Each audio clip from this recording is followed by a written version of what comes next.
Magandang gabi po sa ating lahat.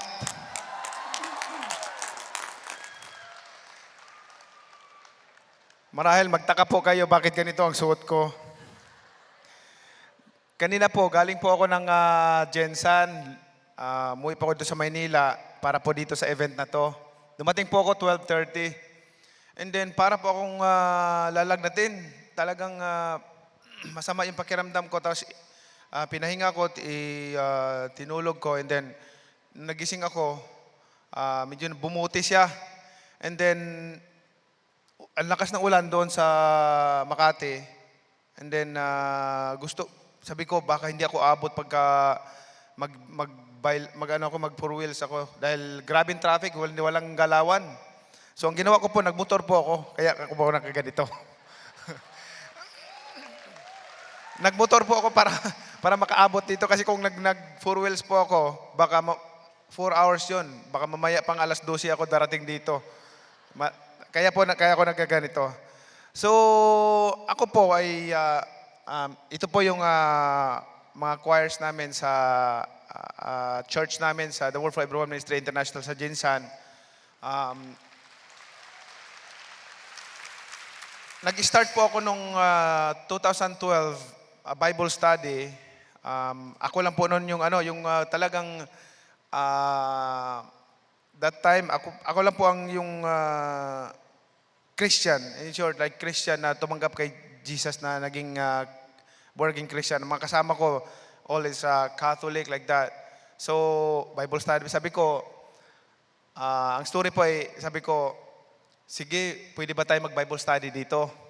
Sabi na, pero sabi ko sa kanila, hindi tayo mag-uusap ng religion. Kasi pag religion pag-usapan natin, divided tayo.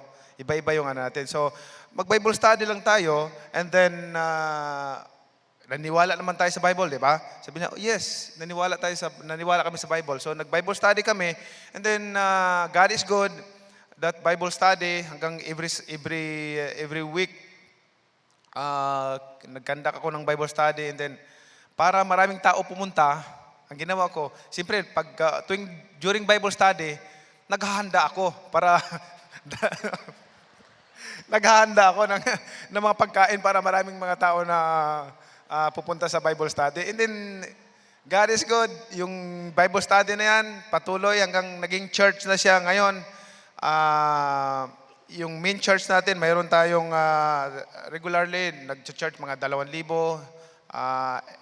every week. And then, mayroon tayong mga churches na tanim natin, na open natin sa iba't ibang mga lugar. Mayroon tayong 17 churches na, yung The Word for Everyone Ministry International.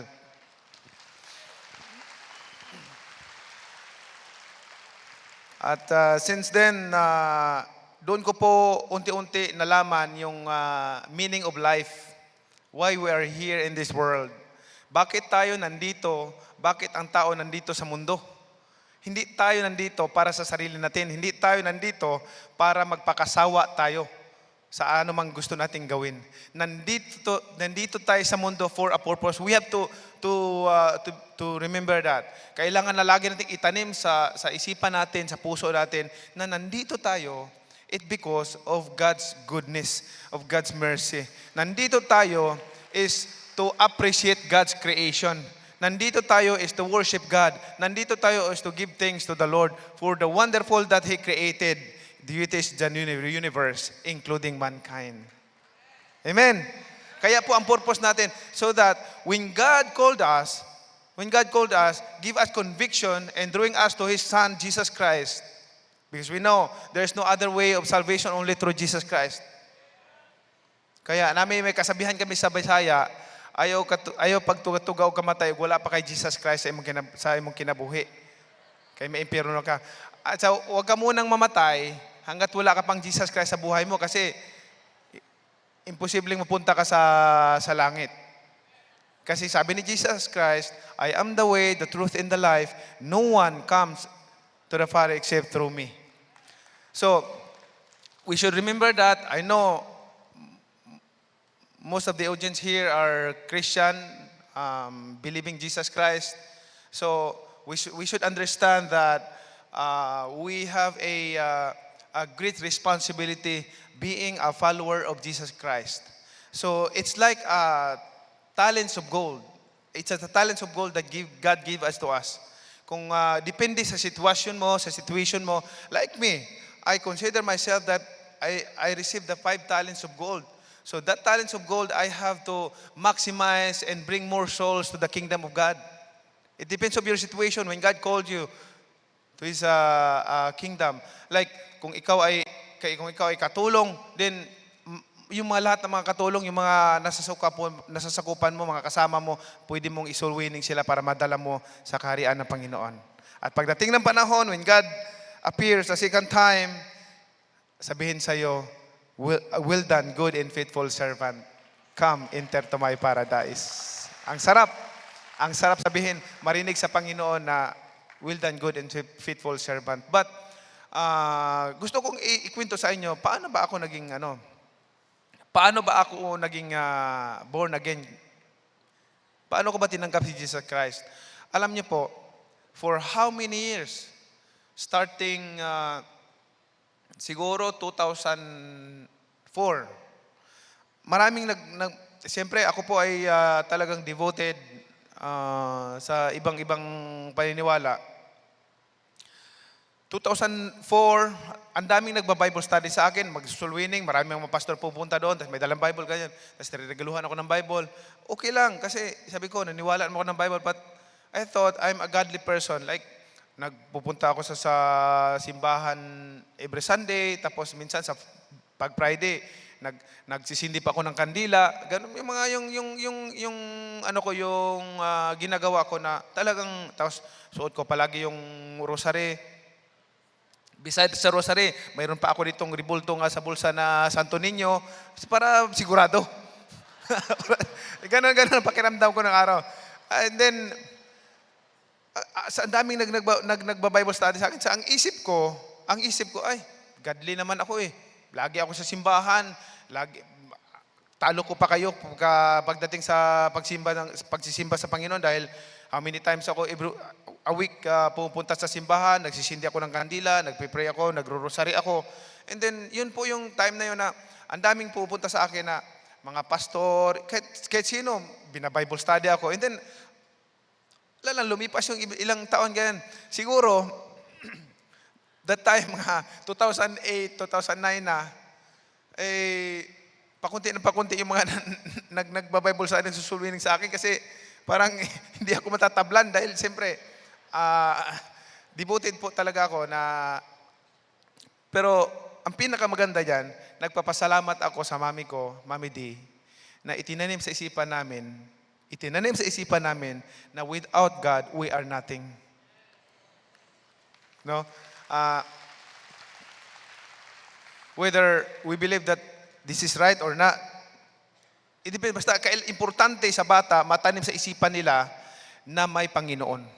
And then, tinanim sa, pag hindi kayo magdasal, wala kayong Panginoon sa buhay, parang useless ang buhay mo. So, yung tinanim sa amin ng si Mami D, grabe. Stricto masyado magdisiplina sa amin. Pag sinabing ganitong oras, pag lumampas ka kahit 1 minuto, palo ka na. Basta kailangan may oras kang binabantayan pagdating ng alas 6, kailangan na sa bahay ka na. Kasi pag lumampas ka ng kahit 1 minuto, palo ka na. So, ganun po kami dinisiplina ng mami namin. So, pasalamat kami dahil may mami kami na ganun, madisiplina sa. So, lumipas po yung panahon, siguro, yung mga pastor, nagsawa na rin siguro sa Bible study sa akin. Kasi, siyempre, nagba-Bible study kami. Yung parang, nag-a-attend din ako. Siyempre, nagniwalay na ako dala ako laging, yung rosary. But, the thing is, pag sa Sunday, pupunta po ako sa simbahan, nagsisimba ako. Pero, iniisip ko, pag Monday hanggang Saturday, lagi ako, nagkakasino ako, nagsasabong ako, and then, ang dami kong girlfriend noon. Ganon. Hindi ko na po sasabihin, basta marami lang. Kasi 2009, 2010, prime ng prime po ng career ko. I was number one best fighter pound for pound in the world. 2008, 9, 10, 11 hanggang 12. Number one pound for pound po, best fighter in the world. So, nasa prime po ako. So, nung time na yon, 2008, 9, 2010, yung mga pastor, pero parang sumuko na rin sila kasi siyempre. So, nagpapasalamat po talaga ako na nung time na yon, 2010, December yun, pagbe-birthday ako, iba yung pakiramdam ko. Ito po yung talagang nangyari sa akin. Nasa Jinsan ako nag-celebrate noon. Hindi ko makalimutan. Kasi, yung birthday ko na yon, mayroon akong paderby.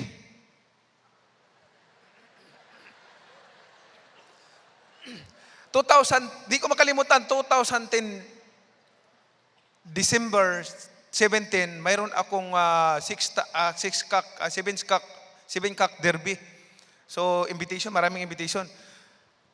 So, pag ganun kasi, mga November pa lang, nag-invite ka na, November.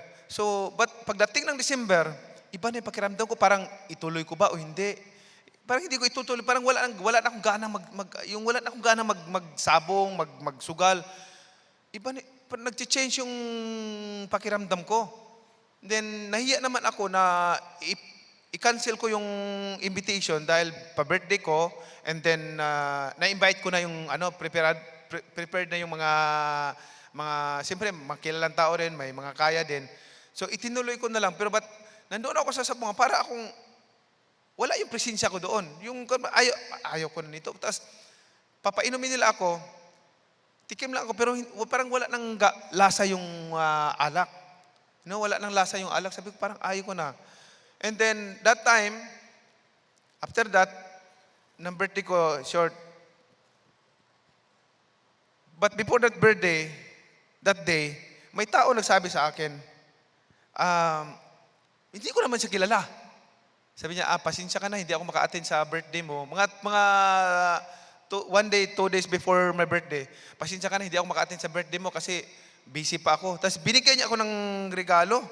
Regalo na, hindi ko alam na Bible pala yun. So, ito lang, may regalo lang ako sa'yo, pero hindi na ako makaka-attend sa birthday mo kasi may lakad ako, may appointment ako. Sabi ko, ay, salamat po, maraming salamat. Pero, sino ba yun? Hindi ko kilala. And then, ito na. Nangyari, sabi ko, hindi ko pinansin yung regalo niya. Lagay ko lang ito, parang lang ito, libro lang yata ito, libro, ganun. So, nilagay ko lang doon. Alam nyo, pagdating ng, tapos yung birthday ko, pagdating ng January, iba na, pagkatapos ng birthday ko, iba na yung pakiramdam ko. Sabi ko, ayaw ko nang magsugal, ayaw ko nang yung mga mag-inom. And then, naka-schedule ako na, nandoon ako sa LA, pumunta ako ng LA. Nung nandoon ako sa LA, grabe yung yung experience ko na para bang feeling ko, gusto ko nang magpakamatay. Umabot ako sa ganun na gusto kong magpakamatay because I am not worthy in the sight of God. Parang nagsisisi ako, parang lahat ng maginawa kong kasalanan nag-flashback sa isipan ko. Lahat yung mga babae, sugal, inom, drunkenness. Kasi nung time na yun, may casino ako dyan sa Rose Boulevard, may club ako, isa ako sa may-ari ng Hollywood Bar dyan sa Quezon City. Alam nyo, siguro nadadaanan nyo yan, yung Hollywood Bar dyan na malapit sa ABS-CBN GMA na malaki. Isa ako sa may-ari niya nung araw. So, nung time na yun, nasa LA ako, grabe. Hindi ko alam na yun na pala yun ang calling sa akin ng Panginoon. Pero gusto kong patayin yung sarili ko kasi hindi ako worth it. Nandun ako sa kwarto, ako lang kasi binubuksan ko yung hunos ng ko, kung baka may mahanap ako ng kutsilyo o baril, gusto ko nang mag-iin yung real life ko kasi iyak ako ng iyak. Sabi ko, Lord, I am not worthy in your presence. Mabubuti pa, mamatay na lang ako because hindi ako karapat-dapat sa Panginoon. Useless ang buhay ko. Despite of all those things that you have given to me, you brought my family from nothing into something like, sabi ko ganun, tulungan ko yung mga magulang ko, naayos ko yung pamumuhay ko, pero ginagawa ko yung lahat ng mga kasalanan na gawa ko. Grabing conviction na nangyari sa akin. And then, empty yung pakiramdam ko. Yun, nag-request ako ng Bible. Tinawagan ko si Dayan. Dayan! Kilala niyo si Dayan Castillo, di ba? Oh. Dayan! Si Dayan nandito sa Pilipinas. Ako nandoon sa Los Angeles. Dayan, may kilala ka bang pastor? Sabi niya, ha? Bakit? Sabi ko, gusto ko mag-Bible study. Sabi niya, sige, maghahanap ako. Matagal man nakahanap si Dayan. Kumbaga, yung, balikan mo ako. Sabi ko, balikan mo ako. Hanap ko, sabi ko, ang ginawa ko, doon lang, nagtanong-tanong ako, sino bang may pastor dito? Sus, ito ang nangyari. Talagang, sabi ko, God is good all the time. Amen? Bakit? Anong nangyari? So, naghanap kami ng pastor, may pumunta, lalaki at saka babae, mga pastor at saka pastora. Yung pala, mga pastor ni Kibuloy.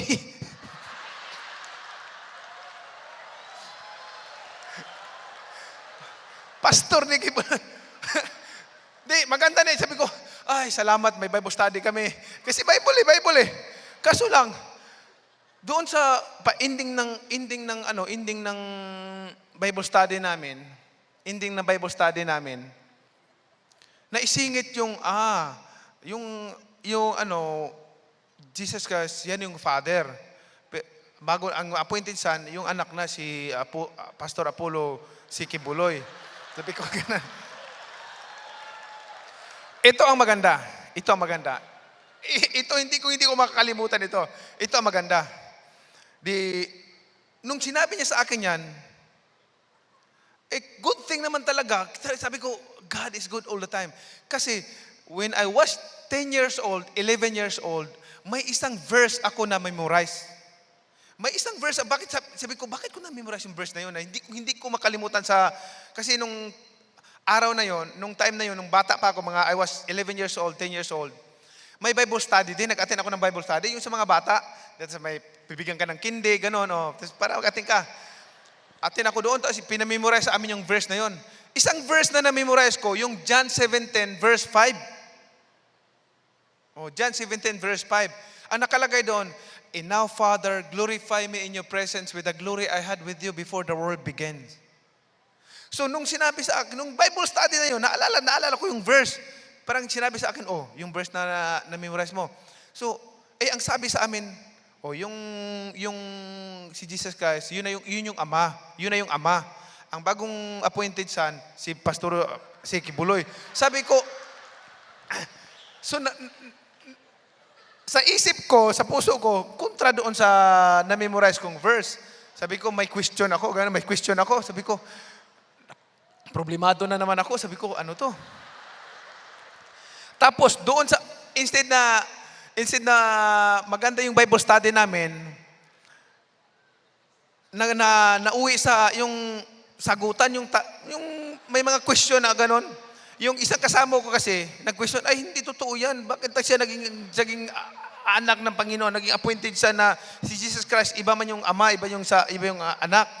Sabi niya, doon ako niniwala sa kasama ko kasi yung verse nga na memorize ko, and now, Father, glorify me in your presence with the glory I had with you before the world begins. So, nandyan na siya bago palikhain sa mundo. Na ang ama at ang anak nag-uusap. Luwalhatiin mo ako, Ama, sa luwalhati na aking natamo bago pa natin likhain ang sanlibutan. So, paano mo masabi na si Jesus Christ, yun na yung Ama? So yun yung sabi ko, hindi maganda to. Tapos nagtalo-talo na doon. Nag-away pa nga eh. Nag-away pa yung pastor ni Kibuloy at saka yung kasama ko. Sabi ko, wala to, hindi maayos tong to. Sabi ko, tapos worried ako kasi gusto ko talaga makabasa ng Bible. Naghanap ako ng Bible kasi wala akong Bible doon sa kwarto ko eh. May binigay sa akin si Rick Warren, yung purpose-driven life. Hindi ko makalimutan yun. Grabe, basang-basa sa luha ko yung purpose-driven life. No, habang binabasa ko, tumutuloy yung luha ko. Sabi ko, grabe.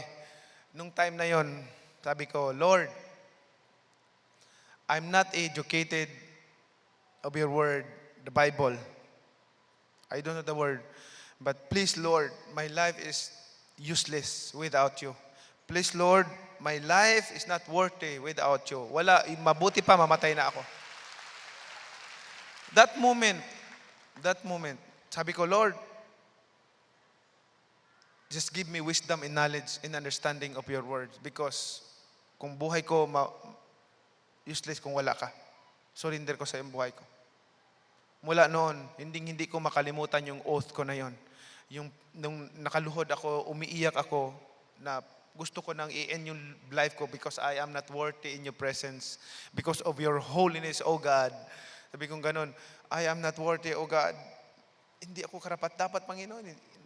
Magbanggit sa name mo, hindi ako worth it. Kasi makasalanan ako.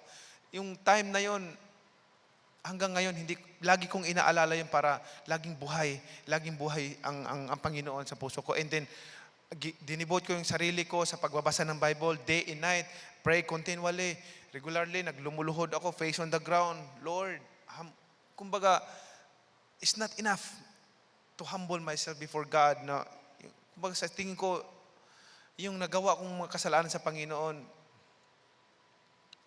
kung ako lang tao, hindi ko mapapatawad.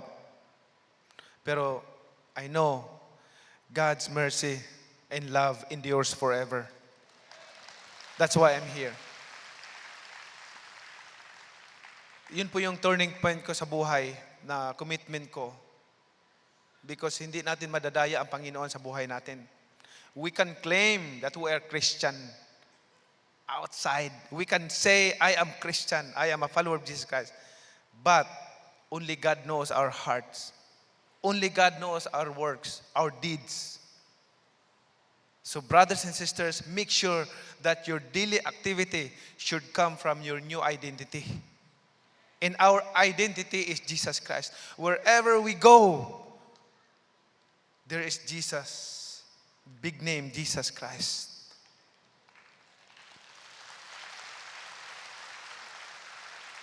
So when God called us to His service, this kingdom, sabi niya, go and make disciples of all nations, baptizing them in the name of the Father and of the Son and of the Holy Spirit, and teaching them to obey everything I have commanded you. And surely I am with you always to the very end of age. Us, make disciples. Kung ang sitwasyon mo ay isa kang janitor, kung ang sitwasyon mo ay isa kang teacher, kung ang sitwasyon mo ay isa kang driver, isa kang taxi driver, kung ang sitwasyon mo ay isa kang nasa opisina, depende sa sitwasyon mo, kung ikaw ay isang popular na tao, depende sa talents of gold na binigay sa'yo ng Panginoon. Make sure na magdouble yan, makadala tayo ng kaluluwa sa kaharian ng Panginoon. So that, when the Lord appear a second time, not to bear sin, but to bring salvation to those who are waiting for Him, sabihin niya sa atin, well done, good and faithful servant. Come, enter to my paradise. Ang sarap pakinggan. So yun po yun, yung commandments natin, make disciples of all nation, lahat tayo. Ang question ay, ilang taon na ba tayo naging Christian? Ilang taon na ba natin tinanggap si Jesus Christ at nabago yung buhay natin? At ang tanong, ilang kaluluwa na ba, ilang tao na ba ang nadala natin sa kaharian sa Panginoon at nagsiservisyo? Hanggang ngayon, patuloy nagserbisyo at kinumit ang buhay sa Panginoon.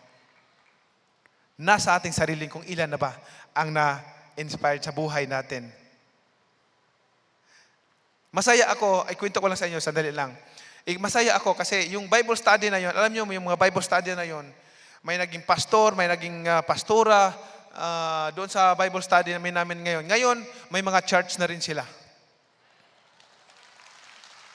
In fact, may mga, pag ma-anniversary nila, in-invite nila ako para maging speaker sa church nila. So, doon sa church nila, iba-iba.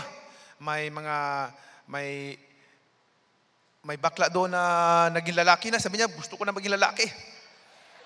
Sabi ko, bakit? Eh, tingnan mo yung ano mo, inano mo yung binago mo yung sa sarili mo, yung postura mo. Hindi. Ngayon ko na naintindihan yung halaga ng buhay pala. Pag-create ka ng Panginoon lalaki, lalaki ka. Hindi ka pwedeng ano. Oh. Pag-create ka ng Panginoon na babae, babae ka.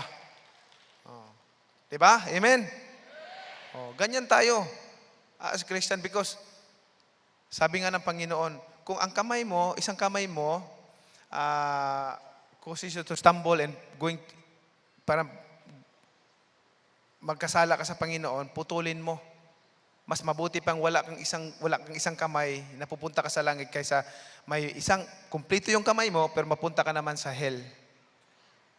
Ang buhay natin dito sa mundo, hindi porkit paano naman kami, no.